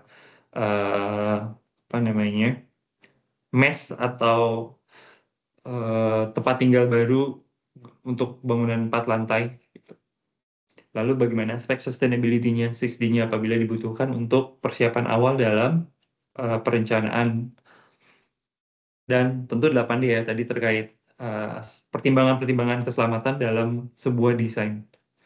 Nah, kalau untuk pelaksanaan konstruksi ini kami nilai paling banyak karena memang cakupannya luas, dan di sini juga bukan hanya berlaku untuk build only, tapi design and build atau konstruksi yang terintegrasi. Jadi dari 3D, 4D, 5D, 6D, dan 8D. Kembali lagi, 6D ini diterapkan hanya untuk proyek dengan kebutuhan atau persyaratan green building. Nah, untuk aset dan manajemen fasilitas, mereka adalah sebagai user, ya, end user, di mana dalam mengoperasionalkan data-data aset yang dikelola, menggunakan data-data yang dihasilkan dari 2 fase awal tadi, mereka dapat menggunakan dan mengidentifikasi bahwa operasional ini juga harus berbasis sustainability atau green building. Bagaimana kita bisa menghemat listrik, bagaimana kita bisa menghemat penggunaan air, menurunkan emisi karbon. Nah, ini prinsip-prinsip yang diterapkan di fase operational and maintenance. 7D terkait tadi pencatatan aset, lalu migrasi data dari pencatatan aset dengan teman-teman operational and maintenance, ada berapa equipment, berapa life cycle atau lifetime dari sebuah equipment tersebut, kapan dia harus diganti. Nah, data itu inline gitu, nggak terputus, nggak cari data lagi. Oh, kalau aset tipe ini kira-kira berapa tahun ya, 2 tahun atau 3 tahun. Nah, data itu sudah ada, sudah tersedia gitu. Nah, terakhir 8D tentu dalam operasional harus mengutamakan prinsip keselamatan dan keamanan terhadap penghuni bangunan atau aset tersebut. Oke. Nah, aspek selanjutnya yang cukup menarik dan cukup tanda kutip menghebohkan pada masa itu untuk dibahas terkait level of development. Siapa sih yang harus nyiapin level of development? Level development ini apa sih? LOD 100 sampai 500 dan kapan LOD ini? Kembali lagi di SOP ini kita sampaikan adalah identifikator. Seberapa jauh geometri sebuah elemen, objek, komponen, atau model atas penggunaan informasi yang menunjukkan tahapan dari sebuah life cycle project. Simpelnya, kalau di pelaksanaan konstruksi, orcon drawing atau shop drawing dan as-built drawing sudah pasti. Oh, shop drawing, shop drawing.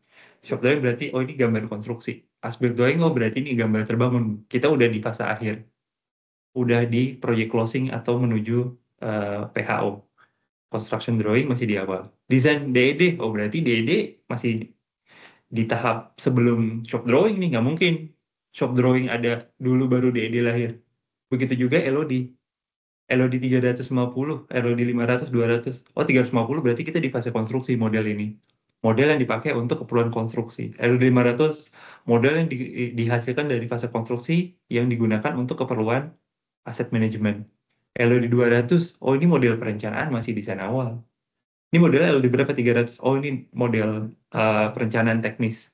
100, oh ini masih konseptual, nanti kita mau bikin bangunan sekian lantai, sekian luas. Jadi LOD ini lebih ke identifikator bahwa kami ingin menyampaikan perlakuan LOD ini kurang lebih mirip dengan terminologi as-built drawing, shop drawing, DED, conceptual drawing gitu atau konsep desain. Jadi sehingga dari LOD ini menunjukkan bahwa tidak semestinya LOD 350 lebih detail dari 500 atau 400 lebih detail dari 500, tidak juga. Yang membedakan adalah model ini dihasilkan dari fase apa dan memiliki informasi apa di dalamnya. Secara geometri dan secara informasi atau atribut. Atributnya apa sih di dalam? Kalau atributnya bicaranya terkait data-data untuk aset manajemen dan operational maintenance, sudah pasti LOD 500. Lebih detail, lebih banyak atau lebih rinci dengan 350? Tidak juga gitu. Kalau isinya terkait timeline, schedule, material on-site, tanggal pengetesan di lapangan, spesifikasi materialnya, itu bisa jadi LOD 350 karena masih di fase konstruksi. Ya, begitu juga dengan data-data yang di fase perencanaan teknis tadi. Mungkin belum sebanyak si 350. Nah, ini sekilas kami list down atau kami tampilkan apa sih yang membedakan LOD 350 dan 500 atas informasi atau konten ya, atau data atribut. Mungkin beberapa teman-teman yang menggunakan BIM Authoring Tools familiar dengan data parameter. Parameternya apa? Nah, di 350 ini kalau Bapak Ibu lihat isinya terkait penggunaan untuk fase konstruksi. Tanggal material on-site, tanggal instalasi atau pengecoran di lapangan, prosentase TKDN, laporan partial test atau QC-nya. Ini untuk kebutuhan konstruksi. Kalau yang sisi kanan, L500, kami sudah mengadopsi data-data kebutuhan dari pengelola BMN. Jadi teman-teman dari Bank Negara sudah menyampaikan pada fase serah terima, kami memerlukan data ini yang untuk dilakukan pencatatan. Sehingga kebutuhan tadi kami embed ke dalam sebuah objek untuk dituangkan dan diisi parameternya apa saja. Jadi data-data yang untuk asset information model ini jauh lebih banyak karena memang untuk pencatatan dan operasional aset. Jadi di sini kembali lagi, ini adalah konten minimum terhadap atribut atau parameter. Nantinya pada pelaksanaan di lapangan, apabila dibutuhkan lebih dari ini, itu bisa disesuaikan yang tentunya diawali oleh penyampaian melalui EIR dan persetujuan di dalam BEP. Jadi ini minimum, tapi bukan berarti nggak boleh kaku atau baku ya. Boleh ditambahkan lebih lanjut lagi sesuai kebutuhan. Karena kami paham jenis proyek atau aset infrastruktur yang dibangun ini beragam. Mungkin tidak cukup nih perlakuannya juga tentunya beda untuk jalan dan jembatan, bangunan gedung, bendungan, gitu. Itu pasti berbeda lagi kebutuhan informasinya. Oke, selanjutnya. Nah, di dalam SOP ini kita juga sudah breakdown target atau keluaran dari output BIM. Secara umum kita sampaikan di sini adalah yang pertama adalah pra-BEP. Pra-BEP rencana mobilisasi. Jadi pra-BEP ini disampaikan pada fase lelang ya. Kalau yang pertama nomor 1 ini di fase lelang, jadi teman-teman menyampaikan baik konsultan perencana teknis maupun pelaksana konstruksi atau kontraktor, mereka menyampaikan pra-BEP. Dengan adanya kewajiban implementasi BIM, apa rencana BIM-nya yang akan diimplementasikan.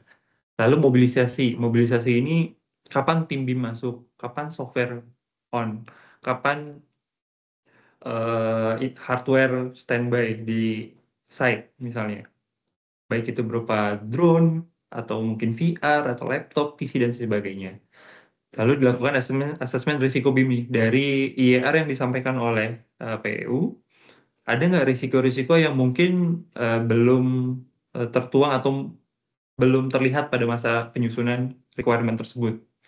Misalnya jenis project, lokasinya di tengah hutan, ada kemungkinan potensi kesulitan network terkait penggunaan CDI nantinya. Jadi susah nih internet, mau ngupload data, mau kolaborasi modeling, agak susah karena projectnya remote gitu. Nah itu disampaikan di risiko BIM. Kapasitas, kapabilitas, dan portofolio BIM ini lebih ke pengalaman dari sebuah organisasi maupun si personil, baik itu tenaga ahli maupun organisasinya dalam mengimplementasi BIM. Sudah berapa banyak proyek yang diimplementasikan, punya pengalaman apa saja, ini disampaikan. Karena ini data-data ini akan menjadi aspek yang dinilai dan dievaluasi oleh tim pelaksanaan lelang di kementerian. Nah, mulai masuk fase pelaksanaan dari pra-BEP didetailkan lebih lanjut melalui pos-BEP sebagai gambaran umum ya, mungkin teman-teman yang sudah familiar dengan pra dan pos. Pra-BEP kontennya let's say bisa 15-20 halaman, begitu pos-BEP bisa 60, 70 karena sudah lebih detail lagi terhadap apa yang akan diimplementasikan selama pelaksanaan proyek tersebut. Kalau yang di pra kan baru dapat informasi awal aja nih dari dari platform lelangnya kementerian.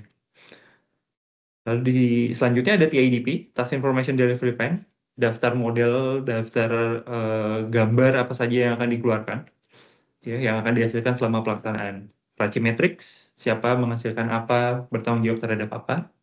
Organisasi BIM di proyek tersebut seperti apa, ada presentasi, dan ada laporan yang harus disampaikan secara periodik.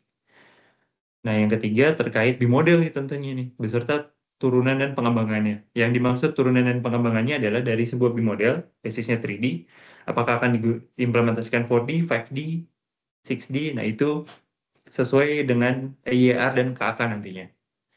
Apakah mau dibuat virtual mockup, mau dibikin VR, nah itu menjadi salah satu target dari keluaran BIM. Nah, jadi seperti yang disampaikan juga tadi di awal, bukan hanya object based nih, tapi proses based dalam penggunaan CDI. Comply nggak atau patuh nggak nggunain CDI? Data-data terupload secara terstruktur, proses pengajuan review dan approval dijalankan, gitu. Atribut data-data disematkan, gitu. Dan juga terhadap laporan dan dashboard, gitu. Laporan-laporan comply nggak terhadap periode yang sudah ditetapkan. Lalu bagaimana dengan data-data dashboard? Apakah sudah dilengkapi dan data tersebut mencukupi untuk ditarik ke dashboard untuk pelaporan maupun evaluasi oleh Pusdatin. Jadi tidak hanya output based produk, tapi juga prosesnya itu dievaluasi dan dinilai bahwa bukan hanya bikin 3D model, upload, selesai, kami sudah implement BIM. Tapi bagaimana proses di dalam CDI, komunikasi, koordinasi, kolaborasi, itu dijalankan. Dan pada project closing, digital handover dilakukan. Ya. Jadi untuk saat ini, baik hard copy dan soft copy membutuhkan di Indonesia. Nah, digital handover ini penting, kenapa? Kalau melakukan physical handover, tentu akan berrak-rak atau berkabinet-kabinet data-data baik berupa gambar, memo, surat, dan segala bentuk korespondensi yang terjadi selama pelaksanaan proyek. Nah, dengan ada digital handover ini, semua data tercentralize tentunya melalui CDE. Jadi di CDE, semua data handover ini bisa dikumpulkan, distrukturkan, data-data tersebut, dan dilakukan pemeriksaan sebelum diterima oleh project owner atau pengguna jasa. Jadi data-data ini bisa termonitor nih sudah berapa banyak data yang selesai di handover, targetnya kapan, dan data tersebut nantinya bisa langsung diteruskan kepada teman-teman di BMN. Data aset juga, data aset dalam hal ini aset itu bukan berarti hanya yang fisik ya, tapi yang dalam bentuk digital juga aset. Informasi, dokumen, gambar, 3D model atau AIN itu aset. Data asetnya juga harus tersimpan dan disampaikan. Dan yang tidak kalah penting tentunya BIM modelnya, BIM dan AIM. Jadi udah menghasilkan BIM model, diserah terimakan juga untuk keperluan pencatatan dan operational maintenance.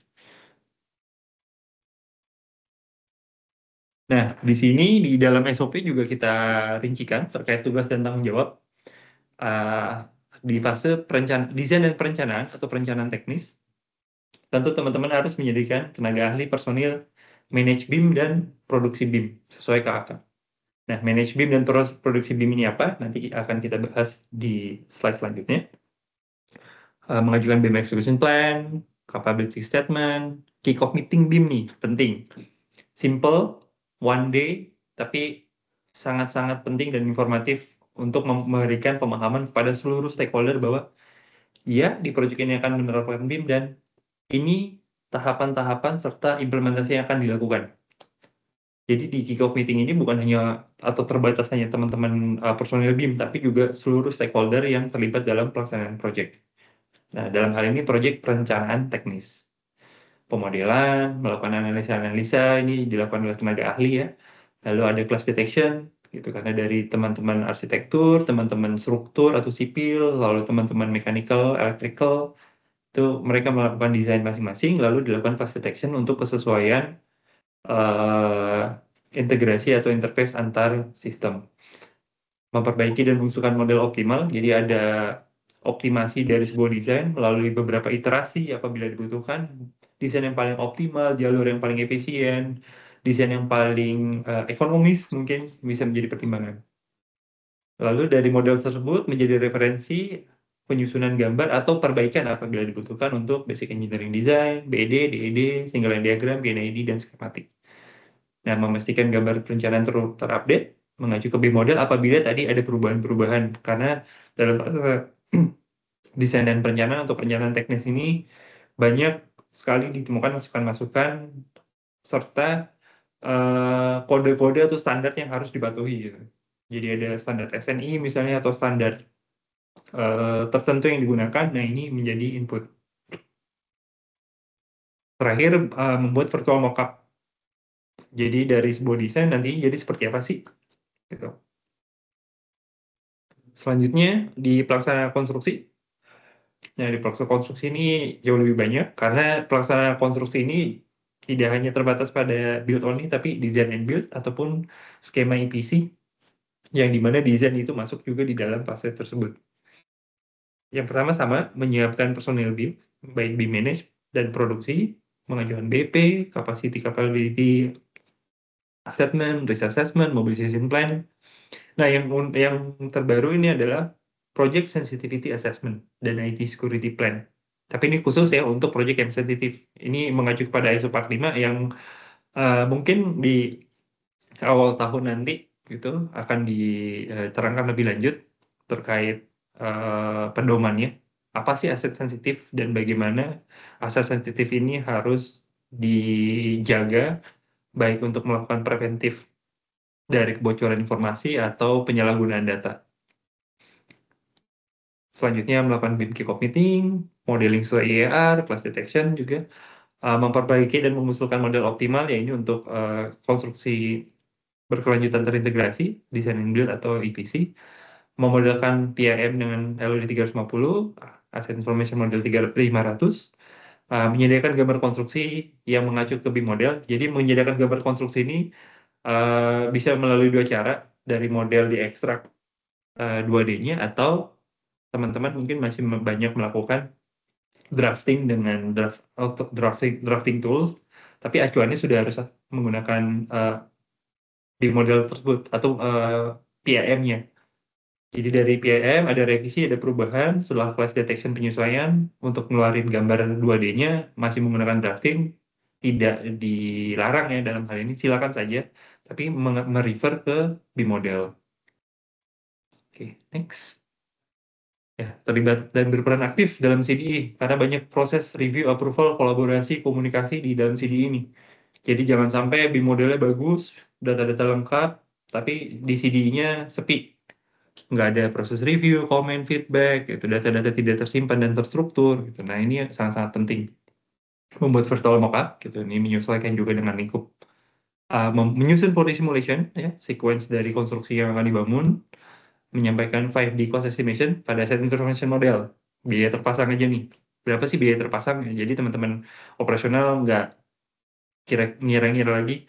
Biasanya kalau gedung 4 lantai, setahun itu sekian ratus juta Pak operasional manager. Dasarnya mana? Ya pengalaman aja gitu, atau kira-kira. Nah dengan adanya data tersebut, teman-teman bisa langsung mengekstrak berapa sih kalau satu gedung ini rusak 20% aja dari equipment yang rusak, berapa biayanya? Nah, ini menjadi dasar utama. Jadi, decision making-nya sudah data driven. Melakukan safety analysis apabila ada project dengan sertifikasi green building. Dan ini harus diatur dalam IR. Nggak bisa tiba-tiba, kayaknya kalau di project ini ada 6D bagus juga nih. Bisa ya, minggu depan dibikinin 6D-nya gitu. Nah, nggak bisa kayak gitu juga. Jadi bukan berarti semua dimensi ini harus dilakukan dengan kebebasan tanpa batasan dan aturan. Terakhir, setelah terima dokumen melalui CDA. Ini poin yang sangat penting. Dari segala bentuk, jenis, fase maupun pelaksanaan konstruksi, kita ada beberapa pengecualian implementasi BIM pada konstruksi. Jadi ada 4 kriteria. Yang pertama, kondisi proyek konstruksi yang sudah berjalan. Nah, jadi konstruksi udah jalan nih, multi-years. SOP-nya baru rilis kemarin. Terus kewajiban BIM-nya baru rilis. Nah, mungkin ini bisa dikondisikan dengan catatan yang pertama, yaitu mengacu kepada tanggal terbitnya SE dengan potensi addendum.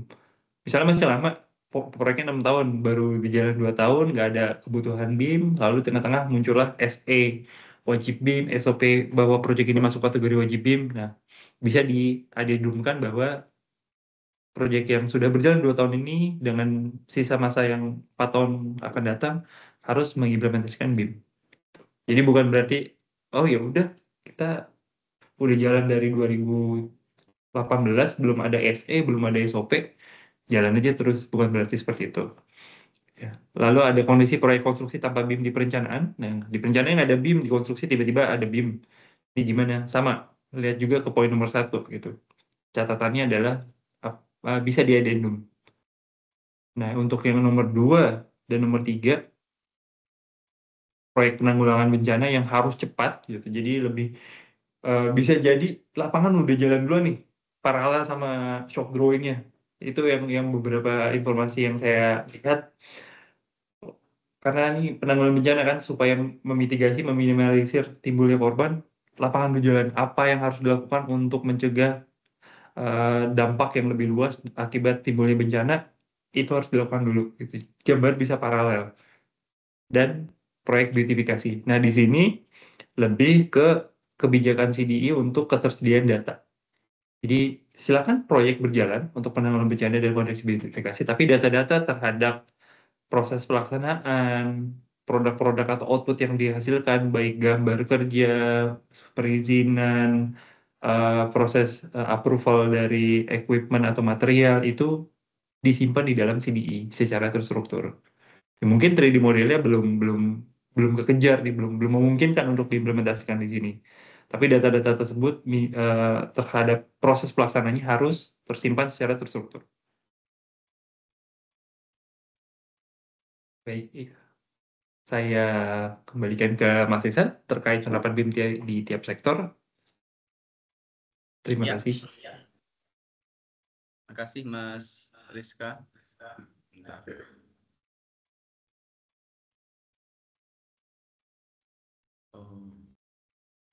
Bapak Ibu. Oke, sedikit lagi Bapak Ibu izin melanjutkan. Tadi sudah dijelaskan ya sama Mas Rizka terkait dengan metode-metode ataupun teknis-teknis ketentuan teknis terkait dengan BIM dan sekarang terkait dengan skema integrasi Bapak Ibu. Nah, ini ternyata tadi mungkin sudah disampaikan sama Bu Komang juga, saya tidak mengulang, intinya semua jenis infrastruktur sangat memungkinkan untuk diimplementasikan BIM. Ini tadi sudah disampaikan juga, saya tidak mengulang. Nah, ini mungkin Bapak Ibu. Jadi, yang valorisasi CDE, jadi kita akan membuat valorisasi dari fase pra-perencanaan, perencanaan teknis, sampai nanti di folder dashboard ya. Nah, jadi di semuanya itu akan terkonek kepada UNOR, setelah itu nanti akan masuk ke CDE BIM PU. Tadi juga sudah dijelaskan, jadi kalau paket perencanaan atau paket konstruksinya ada banyak, ya berarti nanti di datanya itu per masing-masing paket pekerjaan. Nah, nanti silakan diatur valorisasinya di masing-masing unit organisasi. Yang penting untuk di Pusdatin itu, yang folder 11 itu harus masuk. Jadi folder dashboard dan publikasi itu harus masuk di dalam valorisasi. Nah, ini contohnya Bapak Ibu dashboard BIM kita. Ini yang sudah kita rilis ya dari tahun 2023. Nah, ini sebelah kanan itu di folder dashboard itu ada semua. Ada Asbil, ada BIM Design, BIM Progress, DED, foto, ortofoto, shop drawing, video, dan BIM Library. Nah, itu pun tipenya pun atau format data sudah kita siapkan.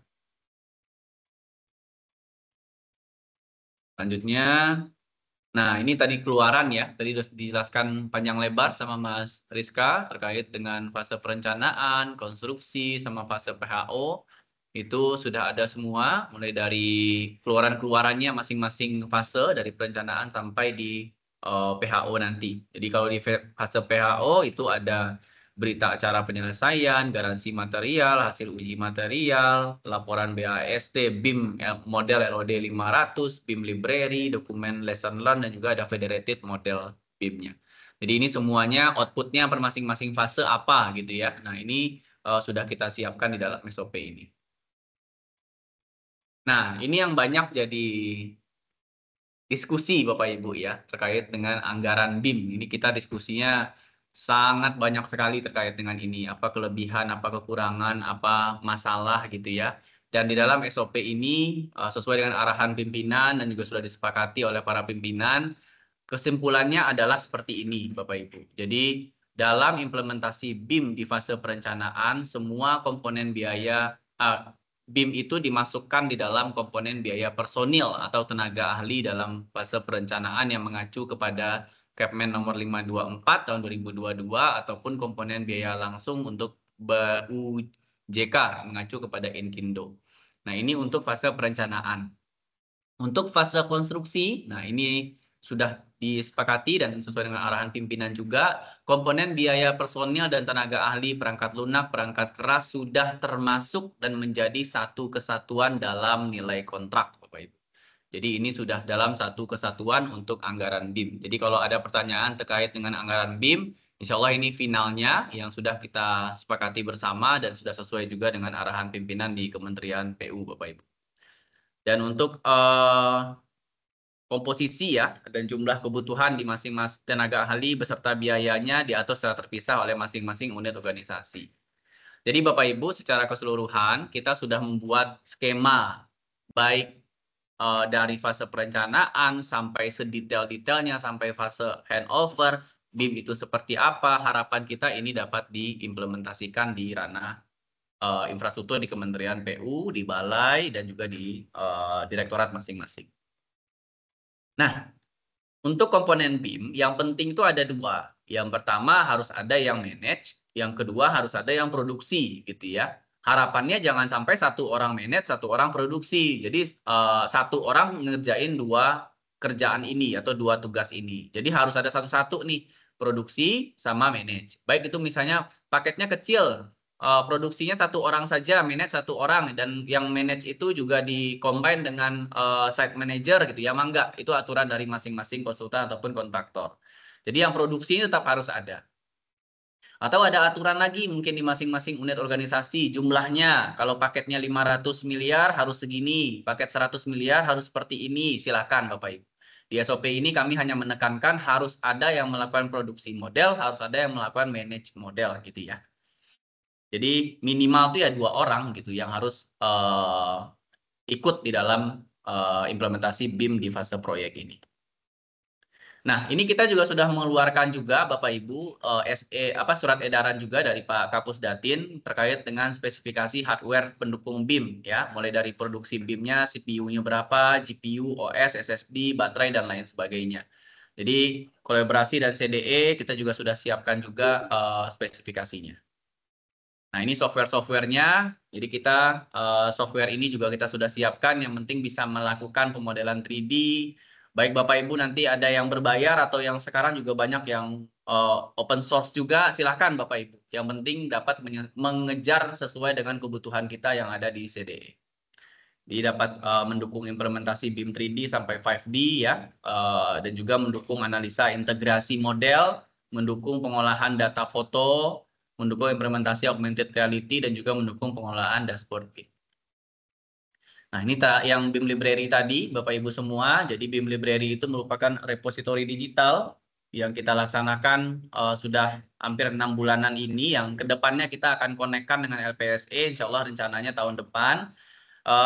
Nah, di BIM Library itu ada 4 poin, misalnya contoh ini dari teman-teman Waskita Beton ya, terima kasih banyak contoh dari BIM Library-nya. Itu yang dikumpulkan ada model 3D-nya, ada family-nya, ada atribut, ada gambar. Jadi harapan kita nanti BIM Library ini ke depannya para BIM modeler itu tinggal download aja nih. Nah, ini sudah sesuai dengan standar-standar yang ada di vendor.